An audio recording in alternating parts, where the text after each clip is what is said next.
ভাইরে, Asia cup থেকে কোনোভাবে ইন্ডিয়া, পাকিস্তান, শ্রীলঙ্কা, আফগানিস্তানকে বাদ দিয়ে হলো উগান্ডা, বারমুডা এদের নেওয়া যায় না। না মানে আমাদের সোনার দেশের সোনার মাথার খেলোয়াড়রা এখনো কোচি, ওরা বেশি লোড নিতে পারে না।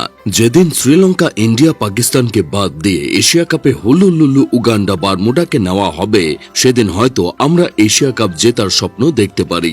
এর আগে কোনোভাবে জেতা সম্ভব না। তবে শ্রীলঙ্কা যে নিষ্ঠুর জাতি, এ নিয়ে আমাদের আর কোনো সন্দেহ নেই।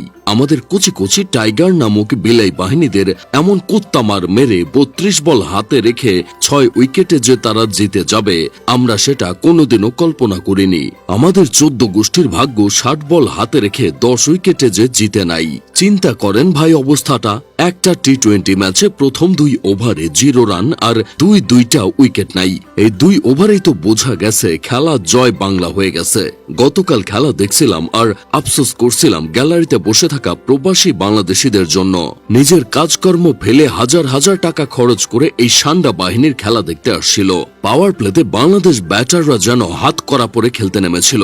24টা ডট বল, যেটা রেকর্ড বই ঘেটে দেখলেও বিরল পাওয়া যাবে। রান তুলেছে মোটে 30, তাও আবার 3 উইকেট হারিয়ে। অবস্থা এতটাই শোচনীয় ছিল যে প্রথম 2 ওভারে স্কোরবোর্ডে শূন্যই ঝুলছিল। শেষ পর্যন্ত পাওয়ার প্লের শেষ ওভারে দাসুন সানাকার বলে লিটনের এক ঝলক ব্যাটিং 14 রান এনে কিছুটা ভরসা দিল এই যা। আজকাল আধুনিক টি20 ক্রিকেটে সব দলেই পাগলা কুত্তা মার্কা ব্যাটিং করে, প্রথম বল থেকেই মারা শুরু। অথচ আমাদের সান্ডার পোলাররা এখনো পুরনো ধাঁচেই টুকটুক করে খেলে। তাদের খেলা দেখলেই বোঝা যায় আধুনিক টি20 ব্যাটিং কৌশল তাদের কাছে এখনো দূরের স্বপ্ন।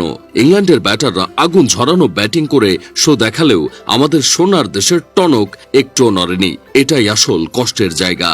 কি আর বলবো ভাই মনের কষ্টের কথা। আমাদের ওপেনার তামিম ফুটওয়ার্ক করতে না পেরে মেইডেন ওভারের ভয়ে স্লগ খেলতে গিয়ে আউট।